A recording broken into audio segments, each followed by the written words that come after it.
আমি ল্যান্ডলাইন। হ্যাঁ হ্যাঁ, সেই পুরোনো ঢঙের ফোন যার মোটা মোটা তার আর কানে ধরলেই টিং টিং আওয়াজ পুরো বাড়ি কাঁপতো। একসময় আমি ছিলাম বাড়ির সবচেয়ে গর্বিত সদস্য। অফিস, বাড়ি, দোকান সব জায়গাতেই আমার দাপট ছিল। আমারও একটা সময় ছিল যখন সবাই আমার উপর নির্ভর করতো।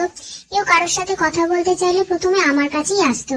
সে প্রেমিক প্রেমিকা হোক, বন্ধুরা হোক বা জরুরি খবর জানানো হোক, সবাই আমাকে একবার ডায়াল না করে শান্তি পেত না।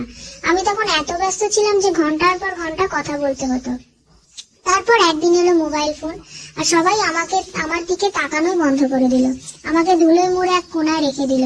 আর একটা মজার ব্যাপার কি জানো, এখন আমি শুধুই বিজ্ঞাপনের জন্যই বেঁচে উঠি। হঠাৎ রিং করলে ভাবি, ও কেউ আমার মনে রেখেছে। কিন্তু ধরার পর শুনি, আপনার লোন অ্যাপ্রুভ হয়েছে, সুদ 5%। আরে ভাই, আমার তো নিজেরই টিকে থাকার জন্য লোন দরকার। আমার আর লোন দিয়ে কি করবেন?